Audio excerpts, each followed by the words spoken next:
La espada de Damocles. Conduce Pablo Veloso.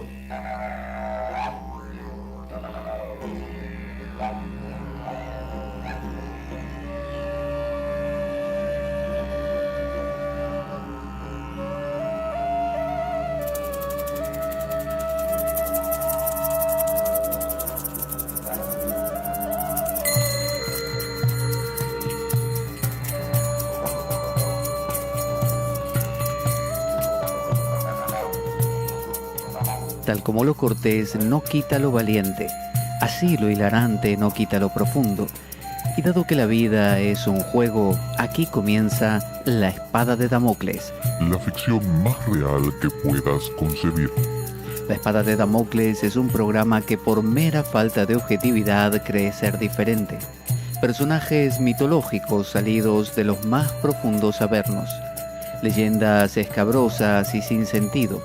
Curiosidades inquietantes e inútiles. Historias antiguas malversadas por nuestra incapacidad de entendimiento.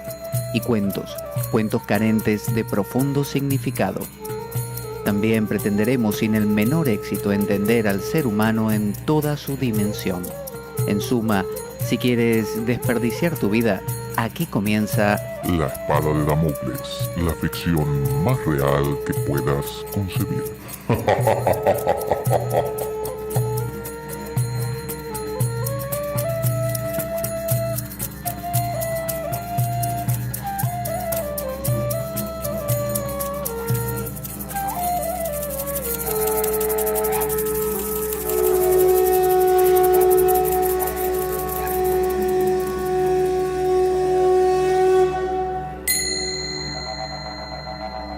La espada de Damocles. Conduce Pablo Veloso.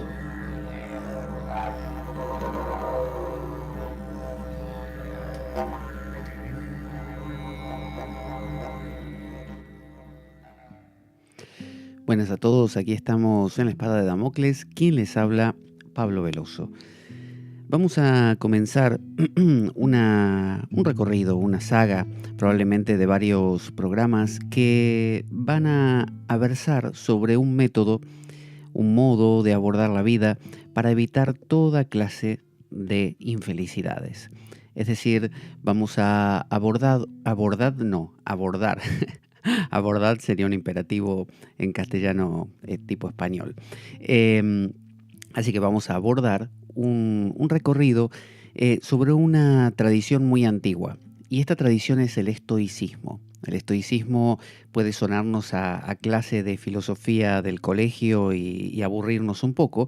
Sin embargo, vamos a ir dándonos cuenta cómo la mayoría de los libros, por un lado de autoayuda de hoy en día, la mayoría de las técnicas meditativas, sean las del Buda, sean las o el budismo zen en otra de sus líneas, o el mindfulness tan de moda hoy en día, o simplemente la actitud de Sakshi, de testigo del Vedanta Advaita, o la actitud cristiana de aceptar todo como venido de la divina providencia, lo que, por ejemplo, de Caussade llamó la actitud de la hoja muerta, ¿no? Dejarse llevar por completo por esa voluntad divina. Había unas personas en el antiguo mundo griego que ya esgrimían estas ideas, y tampoco las inventaron ellos, obviamente, las heredaron de pitagóricos. Los pitagóricos sabemos que tenían mucho que ver con el mundo egipcio. La mayoría de los filósofos griegos de aquellas épocas viajaban a Egipto y también tenían esperanza de llegar al oriente hindú, por ejemplo, como más de uno hizo y otros tantos solo intentaron. Así que esta visión que vamos a plantear, la intención es rescatar una filosofía que está viva, está fluyendo por nuestras venas sin darnos cuenta.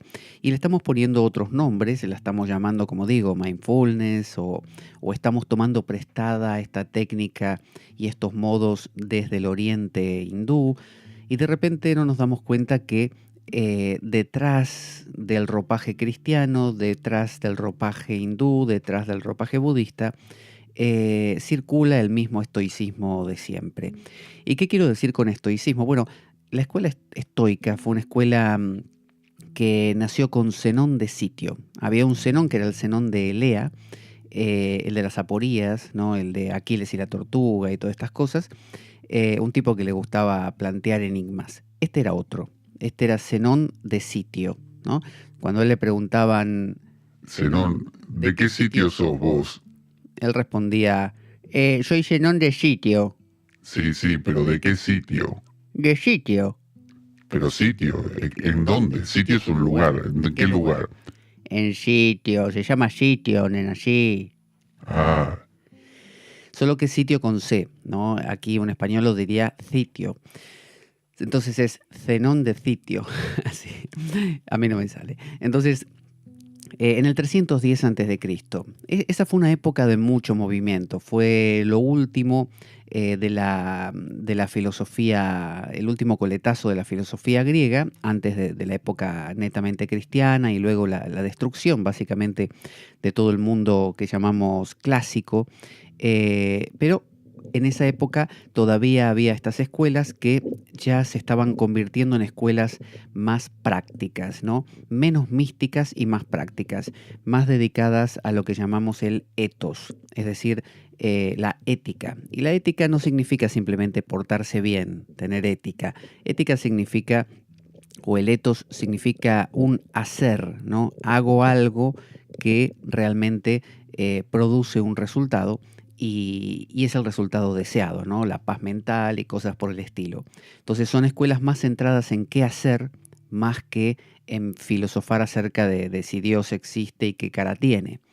Entonces, estas escuelas son básicamente el estoicismo, son el cinismo, el epicureísmo y bueno, también por ahí el escepticismo y cosas así. Pero las principales son esas tres. Bueno, Zenón de Sitio era un tipo que vivió en el 300 antes de Cristo y fundó esta escuela, como digo, con ideas que no necesariamente eran inventadas por él, sino que aprendidas de otras, heredadas de otras escuelas. De hecho, él estuvo un tiempo intentando con diversas escuelas que no le convencieron demasiado. Y, por ejemplo, la cínica, él estuvo bastante con los cínicos, pero le parecieron como muy radicales. Entonces, tomó ideas y armó una síntesis, ¿no? No una cosa ecléctica, sino una síntesis. Y eso fue este estoicismo que se llamaba así, porque usted dirá, ¿y por qué se llama estoicismo? Bueno, se llama estoicismo porque Zenón de Sitio gustaba de ponerse frente a la estoa, que era uno de los pórticos del ágora de Atenas, y en esa estoa él daba sus lecciones, impartía sus lecciones. Entonces le llamaban estoicos, porque estaban frente a la estoa. Así que vamos a ir conociendo a algunos de los personajes, pero más que nada nos vamos a centrar obviamente en un enfoque práctico, de manera que podamos no solo darnos cuenta ese parecido que tenían estos estoicos y que siguen teniendo porque están vivos con nuestras prácticas actuales, sino que también que podamos practicar realmente, ¿no? Para que podamos enfocarlo hacia lo que es meditativo y cosas por el estilo. Me voy a basar en gran medida en un libro que es de Javier Alvarado, un libro extraordinario directamente, lo recomiendo muchísimo. Javier Alvarado se llama Historia de los métodos de meditación no dual. Es un libro gordito que vale la pena tenerlo en papel, comprarlo porque está lleno de citas y cuando tienen muchas citas los libros es necesario tenerlos a mano porque si no en digital uno se hace un lío. Digo que me voy a basar en este libro porque si bien va tocando distintas tradiciones, una de ellas es la estoica, hace falta tener como un orden para recorrer algunos de los textos que vamos a ir citando, como son las disertaciones de Epicteto o de Epicteto, el manual de Epicteto, las meditaciones de Marco Aurelio, algún libro de Séneca y de Cicerón. Entonces, para tener todo esto medio ordenado, voy a seguir el hilo conductor que plantea Javier Alvarado en su capítulo sobre los estoicos. La escuela estoica tiene algunos personajes que son los clásicos. Uno de ellos es el mismo Zenón de Sitio, fundador de la escuela. después vino Crisipo, que fue uno también muy famoso, pero los que más nos van a sonar son, por un lado, Epicteto. Epicteto era un esclavo del 135, ahí nació, un esclavo griego de romanos, vivió la mayoría de su vida como esclavo, luego en algún momento lo liberaron y bueno, tiene episodios muy famosos porque él cultivaba esta visión estoica. Por ejemplo, un día el amo de él le estaba retorciendo una pierna porque el tipo se había portado mal, había hecho algo que no le gustó al amo. Entonces, Epicteto, como justamente era un estoico, le decía, señor, si usted me sigue retorciendo la pierna, me la va a quebrar. Y el tipo le seguía retorciendo, ¿no? Enfadado. Y él le volvió a decir, señor, si insiste, me va a quebrar la pierna. Imagínese el dolor que sería que le retorcieran, ¿no? Y el amo siguió retorciéndole la pierna y finalmente se escuchó un crack y se le partió la pierna a Epicteto, que con la misma calma dijo, señor, se lo advertí, me ha quebrado la pierna. Y a partir de ahí quedó cojo el resto de su vida, ¿no? Pero bueno, este era Epicteto, un tipo que practicaba lo que predicaba. Es decir, el tipo decía, hay que ser estoico y voy a ser estoico donde sea y como sea. Ese es el más famoso, que pertenece al estoicismo final, ¿no? al más conocido. El de Zenón de Sitio era antes de Cristo, no es tan famoso, o sea, sus escritos, no hay escritos de Zenón de Sitio, pero sí hay de Epicteto, que tenemos el Enquiridión, por ejemplo, que es el manual de Epicteto, todo muy fácil de entender, se puede leer fácilmente, no es Platón, no es ni siquiera Aristóteles, no es no es Heráclito, no Parménides, no son estas cosas impenetrables, al revés, es sumamente práctico. Así que aliento a cualquiera que se baje de internet el Enquiridión o manual de Epicteto, o Epicteto, o también sus discursos a Flavio Arriano, porque los recopiló Flavio Arriano. A veces se encuentra como pláticas, ¿no? Como charlas de Epicteto. Bueno, en eso están un montón de intuiciones fantásticas que también las encontramos en las grandes, famosas meditaciones de Marco Aurelio. Marco Aurelio era un emperador romano. ¿Qué le dio por el estoicismo? El tipo dijo, quiero ser estoico. Y se hizo estoico y vivió en el 121 más o menos, hasta el 180 después de Cristo. Tanto Epicteto como Marco Aurelio pertenecen a nuestra era, o sea, después del año 0, ¿no? De la era cristiana.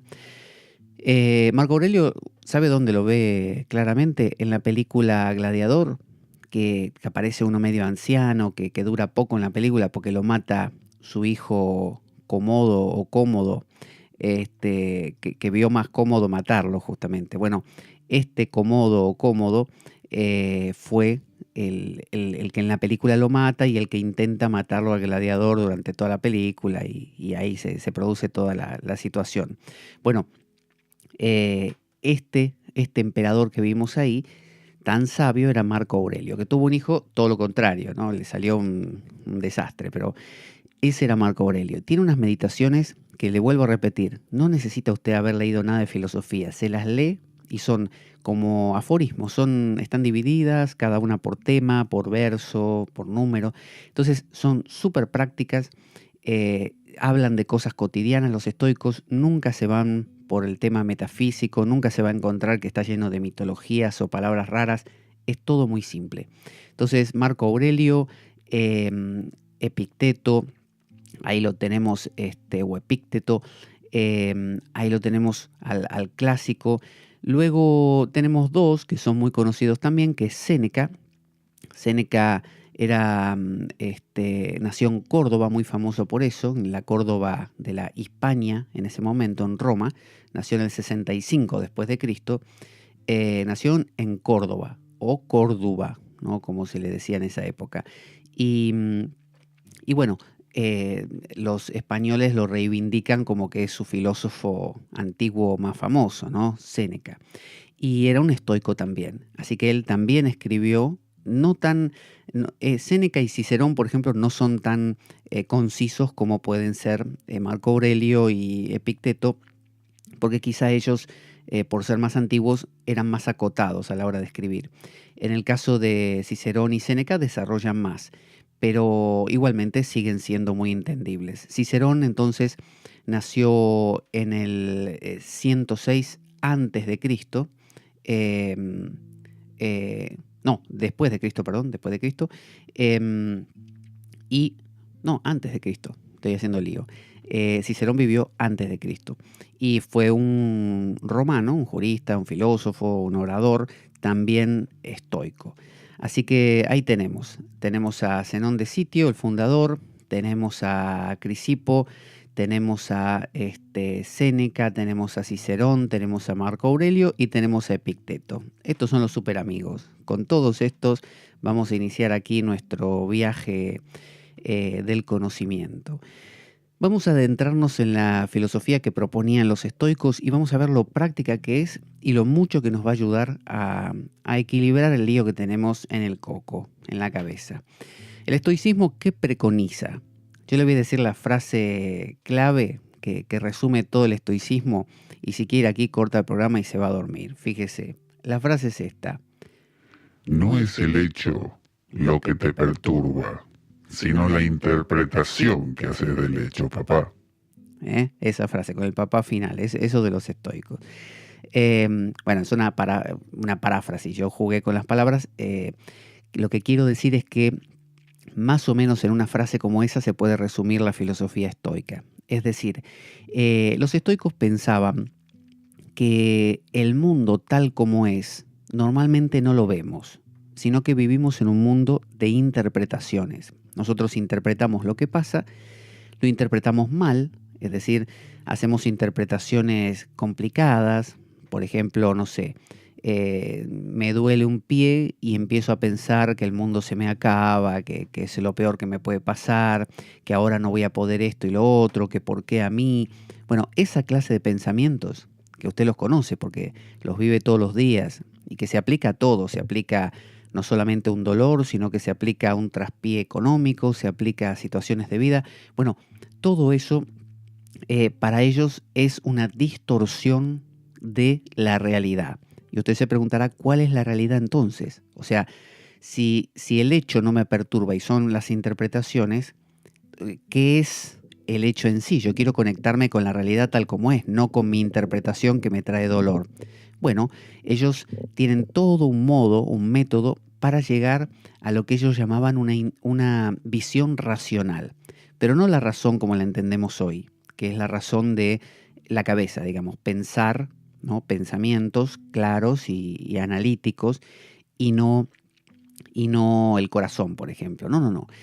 Lo que ellos preconizan es una disminución de lo discursivo, de los pensamientos, para llegar a un estado tal donde usted está como una tabula rasa, ¿no?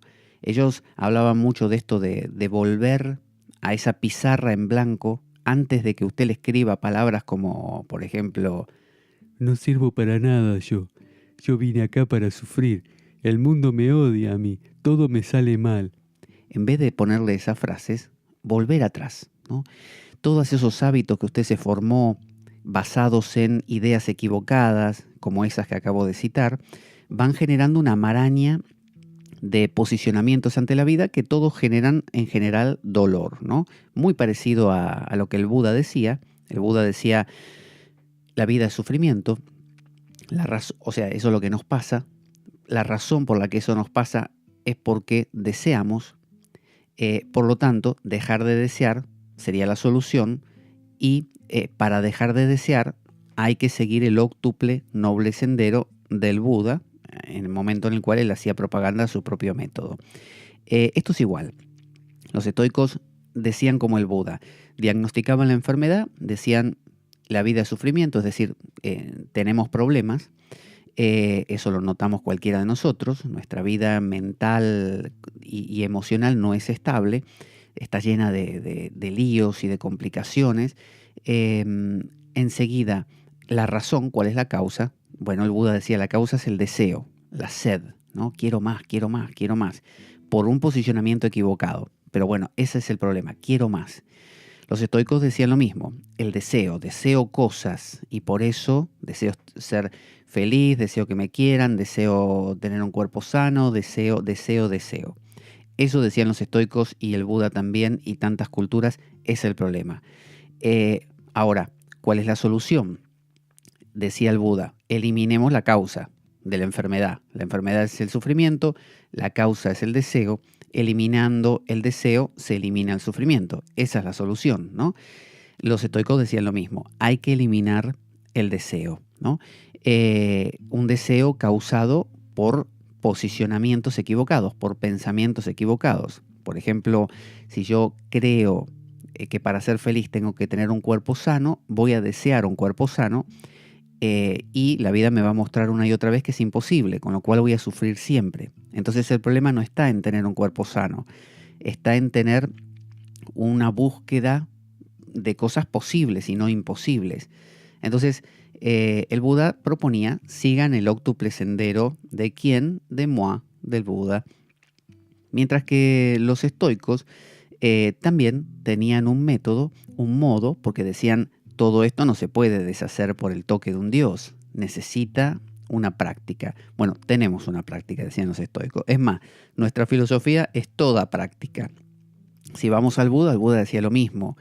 Cuando al Buda le preguntaban, señor Buda, ¿qué opina usted del dios Indra que está en los Vedas?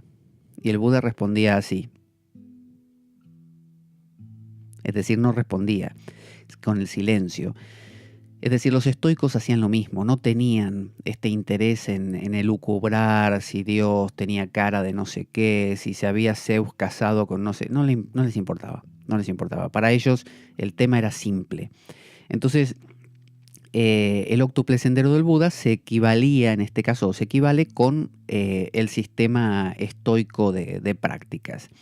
Entonces el estoicismo preconiza, de nuevo, no es el hecho lo que te perturba, papá, sino la interpretación que haces. Estás haciendo una interpretación equivocada. Corregí la interpretación y se te corrige todo. Eso es.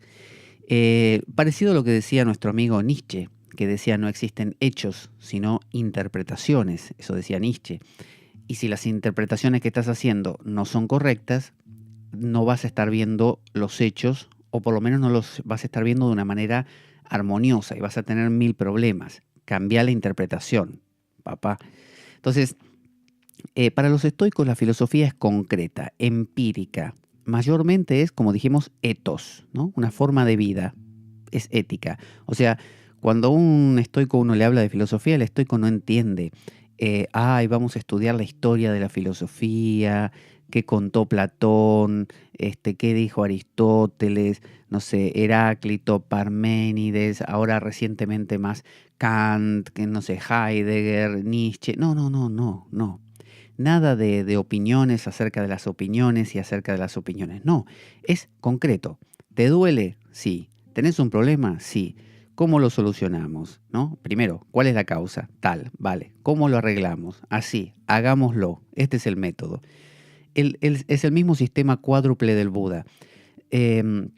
Diagnosticar el problema, cuál es, ponerle nombre, ver cuál es la causa de ese problema, ver cuál es la solución de ese problema y aplicar el remedio. Esos son los 4 pasos. Entonces, la vida sufrimiento es el problema, ya lo descubrimos. La causa del problema es el deseo, ya lo descubrimos. La medicina para eliminar el deseo, que es la causa del sufrimiento, es eliminar el deseo. Esa es la medicina. Bueno, ¿cómo lo logramos? El método. Entonces, en lo mismo se basan los estoicos.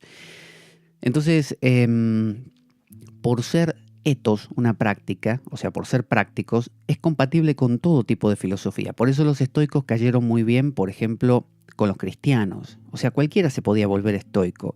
Veo que pasa lo mismo con el budismo, que hoy en día hay monasterios y desde épocas ya antiguas, no muy antiguas, pero me refiero al siglo pasado, Thomas Keating, Thomas Merton, Anthony de Melo, un montón de gente se acercó a formas de hinduismo, pero sobre todo de budismo, y los incorporaron inclusive en sus monasterios. Los que más hicieron esto fueron los benedictinos, ¿no? Hubo uno, Abhishektananda, que se fue, un occidental, un francés, que se fue a la India a vivir y armó, porque muchos iban como misioneros cristianos, benedictinos, y armó un monasterio ahí medio hindú, medio cristiano. Y gracias a las ideas hindúes, Advaita, no duales, tuvo unas experiencias místicas pero profundísimas. Entonces, tanto, no el hinduismo cotidiano, este de los dioses, sino la visión no dual, ¿no? El Vedanta Advaita, como también el budismo, son muy despojados, no tienen toda esta cosa de que si Dios, y luego los dioses, o que si el ritual tal o el ritual cual. Entonces no chocan con nada. Es solamente esto, es diagnosticar una enfermedad, fijarse cuál es la causa, encontrar la solución y cómo la aplicamos. 4 puntos. Bueno, eso es el estoicismo, eso es el budismo. Entonces, fíjese cómo el estoicismo o el budismo pueden fácilmente entrar en el mundo cristiano, no son incompatibles. Entonces, los primeros cristianos tomaron mucho de los estoicos. De hecho, uno encuentra libros como el Imitatio Christi, la imitación de Cristo de Tomás de Kempis, y a mi óptica es sumamente estoico, ¿no? Son todas aforismos y consejos de cómo posicionarse de otra manera ante eventos que son inevitables, por ejemplo. Una de las cosas en las que se basa el estoicismo es cómo hacerse amigo de lo inevitable. Si te la pasás peleando contra lo que es inevitable que pase, vas a sufrir en todas las ocasiones. Pero en cambio, imagínate que a partir de ahora todo lo que te pasa es lo que querés. No que uno desea que le pasen cosas que no le están pasando, sino que exactamente lo que está ocurriendo es lo que uno a partir de ahora desea que le pase. Uno sería feliz automáticamente, ¿no? Bueno, ese es el método estoico. Ser feliz, o sea, estar satisfecho con exactamente lo que te sucede. Así se te derrumbe el techo de tu casa, te pongan los cuernos, te apuñalen, no sé, tengas un cáncer. Eso es exactamente lo que querés. A partir de ese momento no puede haber nada, pero nada que te perturbe. Esa es la idea cristiana también, tomada de los estoicos justamente y de otras tradiciones, de entrega a la divina providencia. Es decir, mientras quieras que las cosas salgan a tu modo, vas a sufrir siempre. El día que te entregues a la divina providencia, bueno, sos feliz por completo. Entonces, por eso son compatibles, por eso vemos prácticas de meditación zen, ¿no? Esto de sentarse en silencio o de caminar haciendo el kin-in por la habitación tipo japonés, y lo vemos hacer a monjes benedictinos cristianos. Y uno dice, ¿cómo puede ser que un monje benedictino cristiano esté haciendo una práctica del budismo si es otra religión? No es otra religión. El hinduismo, en sus fases más populares, o el Islam, puede ser una religión porque tiene sus prácticas, sus rituales, ¿no? Pero esto es más una filosofía, es un enfoque de vida, al igual que el budismo. El budismo es también un enfoque de vida. Ahora usted me dirá, sí, pero el Mahayana tiene todo esto de los budas y que se adora al Buda tal, al Buda de la compasión. Sí, esas son facetas más ritualistas y más religión dentro del budismo. Pero el budismo, lo que se conoce como el Theravada, el budismo de los ancianos, el primer budismo, el de sentate en silencio y mirate la punta de la nariz y nada más, ¿no? Es decir, cumplí el óctuple sendero del Buda y punto. Ahí eso es igual al estoicismo y eso encaja con cualquier cosa. Usted puede ser vegetariano, ateo, neonazi o lo que quiera y eso le encaja. No hay problema. Entonces los famosos estoicos, ya dijimos, Epicteto o Epícteto, nunca sé dónde van los acentos, Marco Aurelio, Séneca y Cicerón. Esos son los más conocidos. Así que le recomiendo de Epícteto, le recomiendo el manual de Epícteto, le recomiendo las disertaciones o pláticas con Arriano, Flavio Arriano, de Epícteto, y luego de Marco Aurelio, las meditaciones, ¿no? Geniales. Y bueno, si quiere leer de Séneca y Cicerón, también hay muchos escritos de ellos. El estoicismo influenció o influyó al cristianismo por su compatibilidad monoteísta. Los estoicos también consideraban que había un dios. Cuando hablaban de de los dioses, ellos los veían como la expresión polifacética de una sola esencia, que ellos llamaban el logos o el logos espermáticos, ¿no? En el sentido de generador. Esperma tiene que ver con eso, con generar. Entonces es como una especie de palabra original que genera todo lo que existe. Entonces era muy parecido al cristianismo, a la visión judía de Yahvé. Entonces no chocaba. No eran paganos que venían a hablar que de Zeus y de Júpiter y de Venus y de, no sé, Ares. Hablaban de esas cosas. Ellos decían los dioses. Y de hecho decían creer en los dioses. Pero entendían que todo eso era expresión de un solo principio. Por eso tampoco eran ni politeístas ni panteístas. Porque politeístas, como mucha gente piensa de los hindúes, es el que cree que Dios tiene muchas formas, ¿no? Forma de Shiva, forma de Krishna, forma de Rama, forma de Lakshmi, forma de Kali, forma de Ganesha, ¿no? Y que hay muchos dioses. No, los hindúes no creen eso. Eso cree el hindú en tal caso de la calle, el popular. Pero el hindú más profundo sabe que todo proviene de un solo principio, que lo pueden llamar, por ejemplo, Brahman, lo infinito. Entonces, los estoicos hacían lo mismo. Por más que ellos veían distintos dioses en su mundo griego, otrora, y en su mundo romano, en el estoicismo tardío, el de Marco Aurelio, el de Epicteto. Bueno, en ese estoicismo también había dioses, pero ellos lo remitían a un principio original. De eso se trata. Por eso eran monoteístas. Y tampoco eran panteístas en el sentido de creer que las cosas, el árbol, la piedra, son Dios. No, sino que ellos consideraban que ese logos, heredando todo esto obviamente del platonismo y del neoplatonismo también, o sea, el estoicismo tardío convivió con el neoplatonismo. Entonces, esta idea de que ese logos interpenetra todas las cosas y que obviamente el uno, la totalidad, es la piedra también, porque se manifiesta como piedra, ¿no? Se expresa. Sin embargo, la piedra no es Dios en sí, ¿no?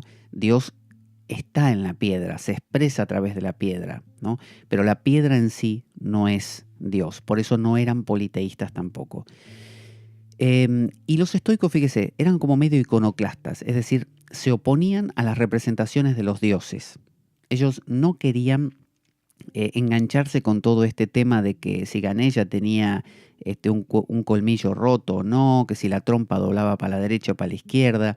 En su mundo griego, ellos no querían engancharse ni que si Zeus se había acostado con la diosa tal o que si había peleado con no sé qué. Eso no les interesaba, ¿no? No les importaba todo el tema de estatuas, de pinturas, de imágenes, de representaciones, o demasiado todo el tema de la poesía acerca de los dioses, ¿no? Los relatos mitológicos, no les interesaban.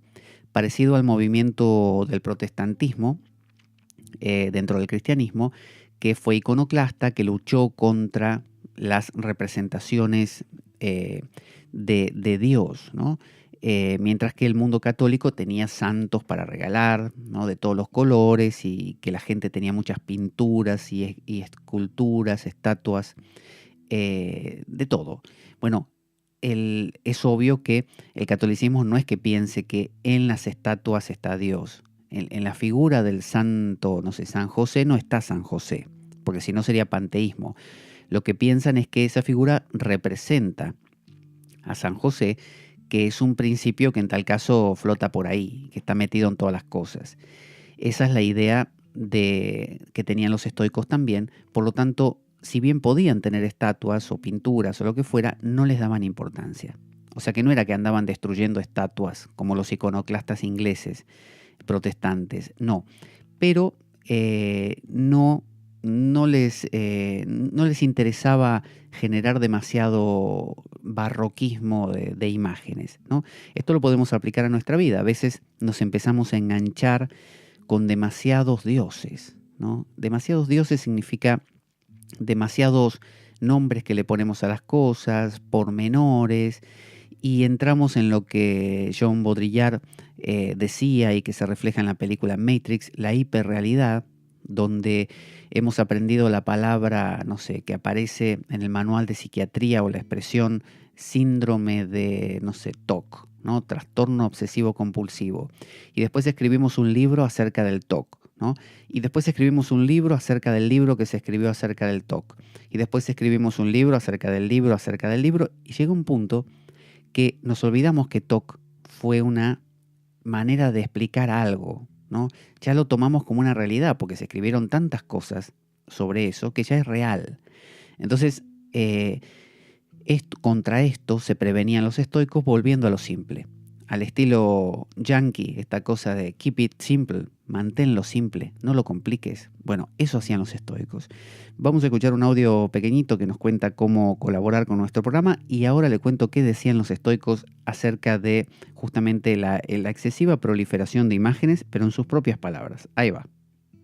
Nuestro programa carece de sustento económico externo. Si quieres colaborar y apoyarnos, puedes hacer de cuenta que me invitas un café y dejar una donación equivalente a ello o lo que tú desees a través del enlace de PayPal que aparece en nuestro canal en iBooks. Si tienes alguna duda al respecto, puedes enviarme un correo a infoespadaweb@gmail.com para informarte y desde ya muchas gracias por ello. Entonces, ¿qué decían los amigos estoicos acerca de justamente de esto, de la proliferación de dioses? Vamos a escuchar unas palabras de Cicerón, que va a venir acá a contarnos, de un libro de él que se llama De Natura Deorum. Dice, ¿veis, pues, cómo de una válida y verdadera filosofía de la naturaleza se ha llegado por evolución a esos dioses fantásticos y ficticios? Él habla de que de una filosofía de la naturaleza es como el budismo, ¿no? Es decir, los árboles están ahí, las plantas están ahí, las rocas, las personas, no hay más complicación que eso, no hace falta crear un mundo metafísico. Podemos sentarnos en meditación y encontrar el silencio y la comunión con eso, ¿no? Esa es la idea de comunión con la naturaleza que proponían los estoicos. Esa es la simpleza. Y ellos decían que la naturaleza tenía una especie de lenguaje que habíamos perdido por demasiada complicación, ¿no? De enroscarnos en lo enroscado de lo enroscado. Y que la naturaleza tenía una razón, un raciocinio, un logos. Y que si lo podíamos escuchar, realmente podíamos volver a congeniar con él, con ese logos, y empezar a vivir acorde a la naturaleza. Pero acorde a la naturaleza no significa acorde a cómo vive un árbol o un perro. Significa a la naturaleza como concepto, como algo, como un Tao, como una cosa viva que se mueve, ¿no? La naturaleza. La psique o sige. Sige no. La physis. Entonces dice, la perversión ha sido la fuente de creencias falsas, grasos errores y supersticiones apenas por encima del nivel de los cuentos de viejas. Así va calificando a las personas que se enganchan con, no con contar la historia de Ganesha, sino con creerse la historia de Ganesha, que es muy distinto. En lugar de, como decía Jesús, el sábado está hecho para el hombre y no el hombre para el sábado, esto es igual. Uno no está hecho para la ley está hecha para nosotros. Es decir, Ganesha, Jehová o Cristo no es algo para lo que nosotros estamos hechos, sino algo que está hecho para nosotros, que sirve como una manera de comprender conceptos y revestir realidades para que las entendamos mejor. Sabemos a qué se parecen los dioses, qué edad tienen, conocemos sus vestiduras y sus distintivos, y también su genealogía, sus uniones matrimoniales y sus parentescos, y todo lo que se refiere a ellos ha sido distorsionado de acuerdo con la semejanza de la debilidad humana. Esta es la crítica que le hacen todos los ateos a los creyentes. Le dicen los ateos, Escúchame una cosa, Roberto, ¿no te parece un poquito extraño que los dioses coman y que vos también comas?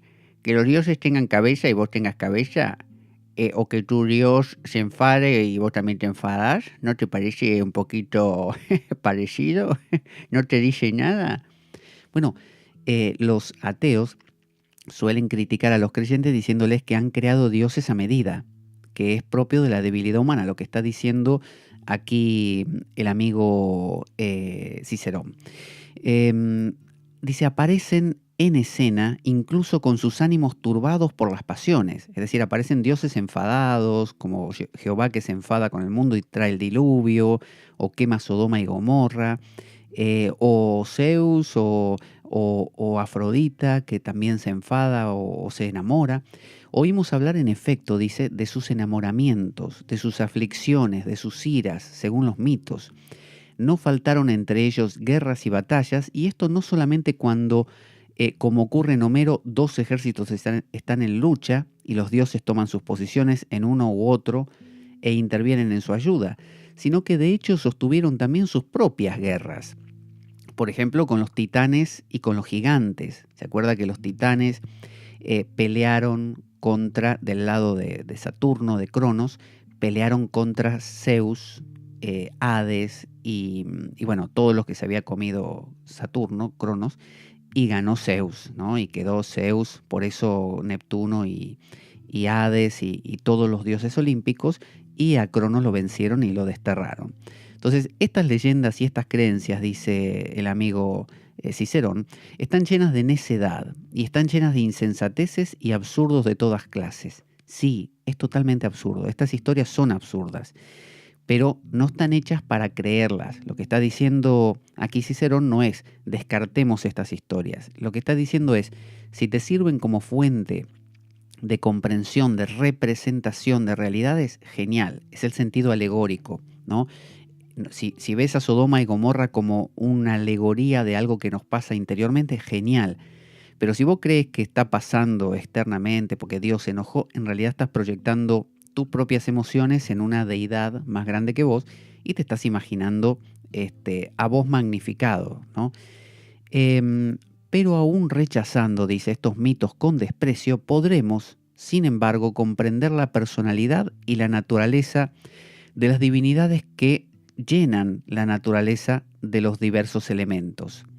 Ceres llenando, o Demeter llenando la tierra, Neptuno el mar, etc. Y es nuestro deber reverenciar y venerar a estos dioses bajo los nombres que el uso, la costumbre, les ha conferido.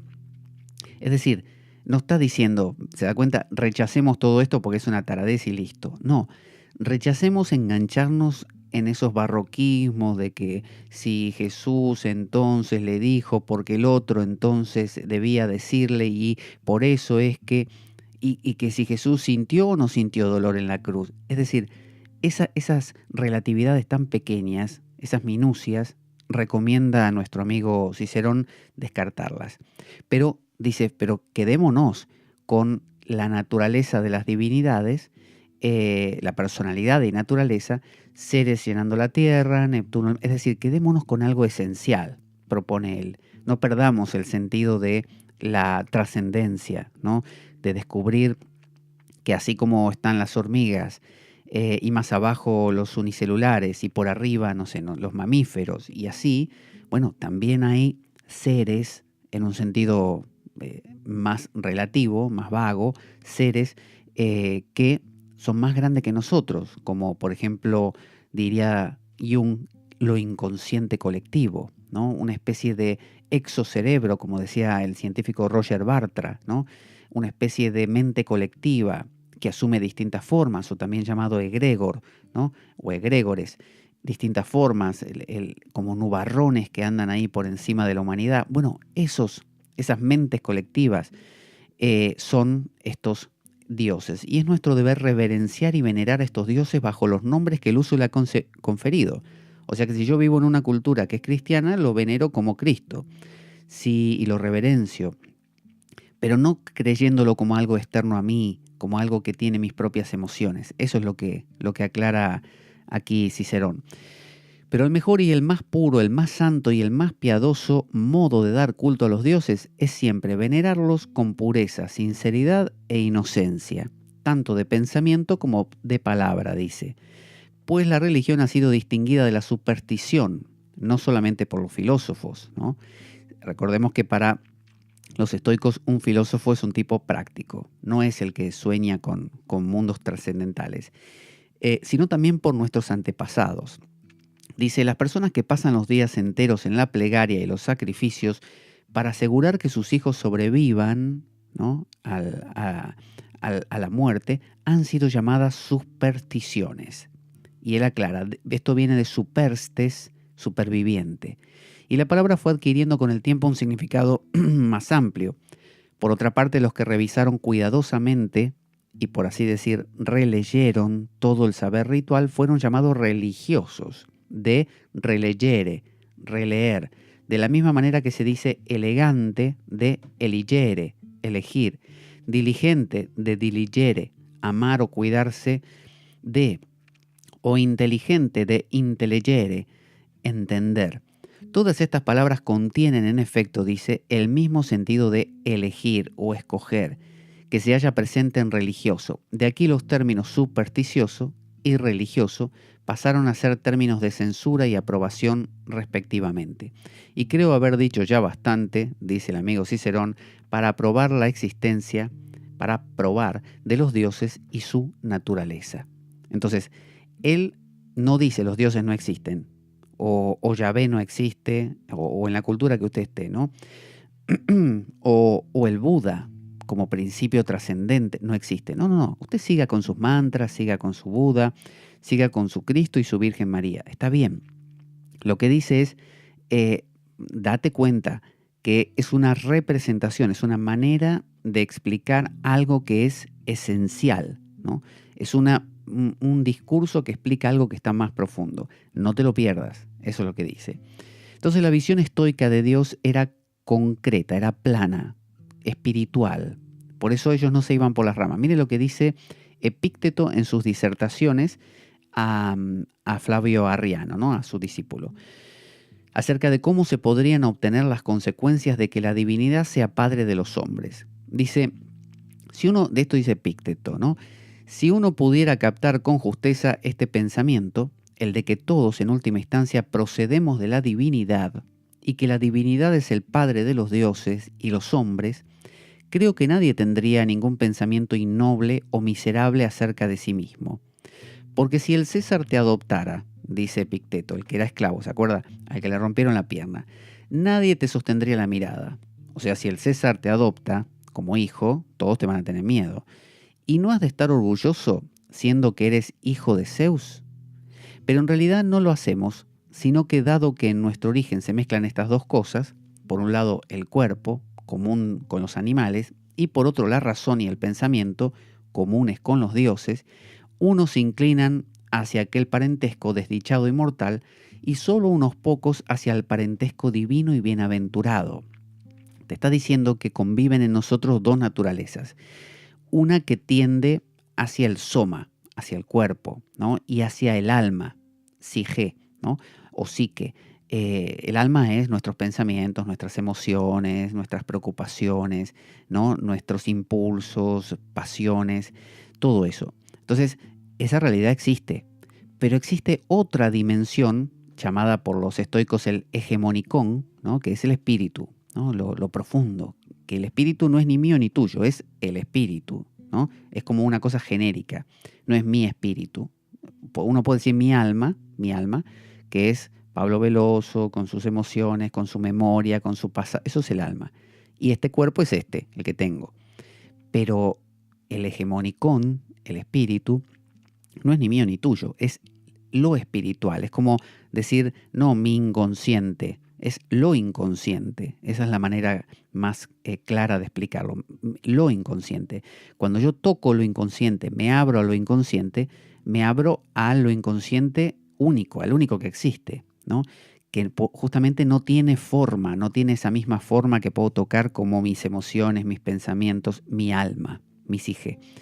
Entonces, recomienda Epicteto, imagínate que que te adopta el César, ¿no? Sos hijo del César. Si sos hijo del César, no te sientas miserable porque todavía tenés la otra naturaleza, la de ser hijo de fulano de tal, una persona común. Ahora te adoptó el César. Date cuenta que también sos hijo del César ahora, ¿no? A la vez. Amparate en eso. No seas miserable y te quedes creyendo que sos un cuerpo y nada más. Entonces dice, puesto que es necesario que todo hombre se sirva de cada cosa de acuerdo con la idea que se haya formado de ella, aquellos pocos, los que creen haber nacido para la fidelidad y para el respeto y para la seguridad en el uso de las representaciones, no tienen ninguna idea vil o innoble sobre sí mismos. Es decir, dice, hay personas que tienen la capacidad de darse cuenta, de girarse, de hacer 180 grados y mirar hacia el hegemonicón. Es decir, mirar hacia lo inconsciente, mirar hacia lo divino, ¿no? Darse la vuelta, mirar a la esencia de lo que me ocurre cada día.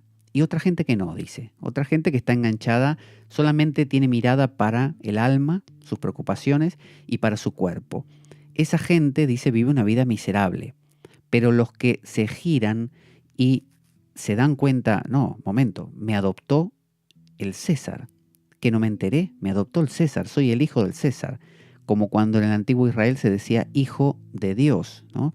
Cuando uno dice soy hijo de Dios, significa de que participo de la naturaleza de Dios. Pero dice mucha gente no, mucha gente dice así, dice, ¿qué soy? Un pobre hombre desdichado. Eso dice mucha gente. Entonces, esto es algo que lo escuchamos muy habitualmente. Una persona que uno le dice, ¿qué te pasa, Roberto? No, estoy mal. Todo me va mal. ¿Pero por qué te va mal? Contame un poquito. No, es un desastre. Tengo dolores corporales, enfermedades que me salen todos los días. Me siento mal, no sé, estoy en crisis, me siento deprimido, no sé qué hacer de mi vida, no tengo norte. Es decir, personas que jamás se les habló del hegemonicón, jamás se les habló de algo más profundo que eso. Y no están planteando los estoicos, jamás se les habló de los dioses y de... No, ni de mundos, ni de paraísos, no. Les está hablando de algo esencial que reside en el ser humano. Como decía Aristóteles, que le criticaba a Platón que crease mundos metafísicos profundos, dice, si total, ¿para qué querés solucionar un problema que tenemos acá en lo cotidiano con algo que supuestamente está más allá de lo cotidiano? ¿Por qué no buscamos algo aquí mismo? ¿No te das cuenta, le decía Aristóteles a Platón, que estás agregando un segundo problema más allá, un más allá que ahora tenemos que tratar de entender cómo es? ¿Por qué no te quedás con esto? Y lo buscamos acá. Entonces Aristóteles se metía hacia adentro y buscaba la sustancia de las cosas, ¿no? La esencia. Y esto es lo que hacen los estoicos. Buscan justamente qué hay detrás de la maraña de pensamientos que me complica la vida. Bueno, hay más, decían ellos. Le podemos llamar el mundo de los dioses o como usted quiera, pero en realidad no es que tenga un nombre. Ellos le decían el hegemonicón, el espíritu. Entonces dice, ¿qué dice una persona común? ¿Qué soy yo?, se pregunta. Y como no sabe qué responder porque nadie le enseñó nada, dice un pobre hombre desdichado. Y mi carne miserable, ¿no? Es decir, mi cuerpo encima se enferma. Sí que es verdad que es miserable, agrega Epícteto, ¿no? Pero tienes también algo superior a la carne. ¿Por qué entonces te consumes en ella y vas abandonando lo otro? Esto es lo que dice Epícteto y con esto ya nos vamos a quedar para cerrar este programa y en el siguiente continuaremos. Epícteto te está diciendo eso. Si tenés dimensiones más profundas, si un budista se sienta a meditar o tiene una actitud meditativa y toma contacto con algo más profundo dentro de sí, algo que realmente es un remanso de paz, ¿qué necesidad tenés, aunque sigas teniendo un cuerpo que se enferma y que te reclama y te duele la muela y tenés problema, no sé, contrariedades emocionales, discusiones, eso está ahí. Pero si tenés una dimensión más profunda que podés incluir y en la cual podés, digamos, reposar, ¿no? ¿Por qué preocuparte por engancharte solo con lo corporal y lo emocional?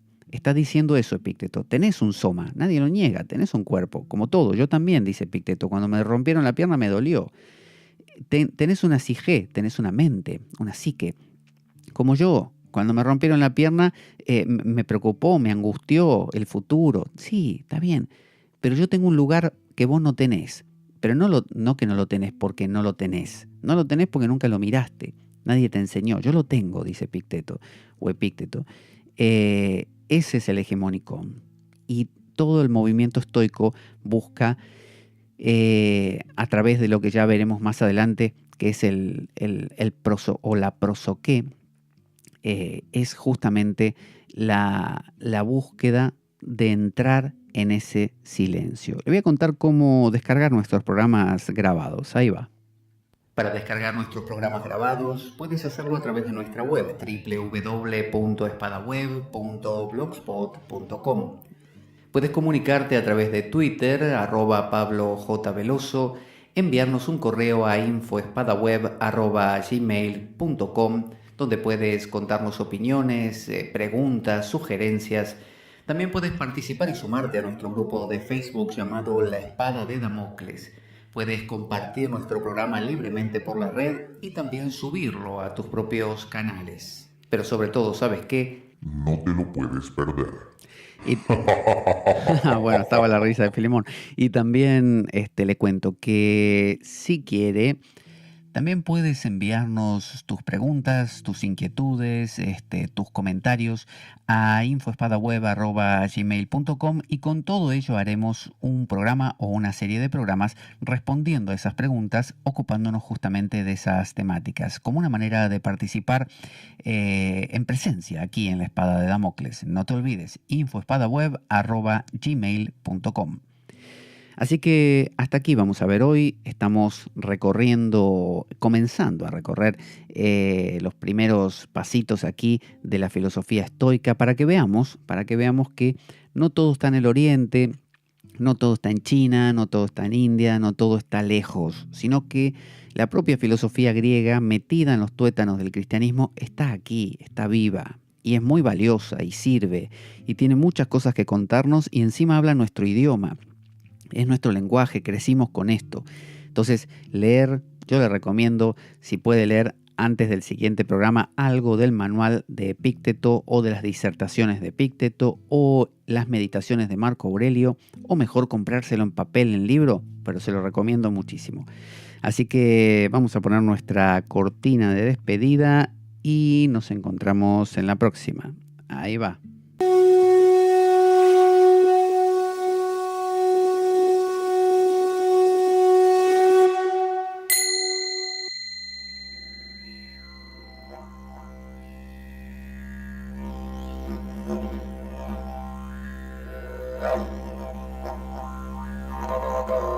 La Espada de Damocles.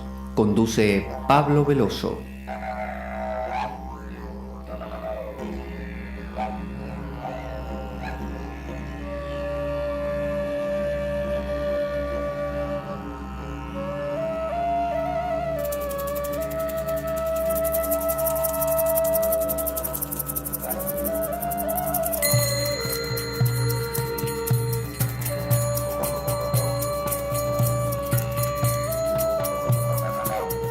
Y dado que la vida es un macabro juego concebido por una mente perversa, únete a nosotros en nuestro próximo programa, cuando escuches las siguientes palabras. La Espada de Damocles, la ficción más real que puedas concebir. Buena vida para todos, buena semana y... ¡Avanti, Damocleanos!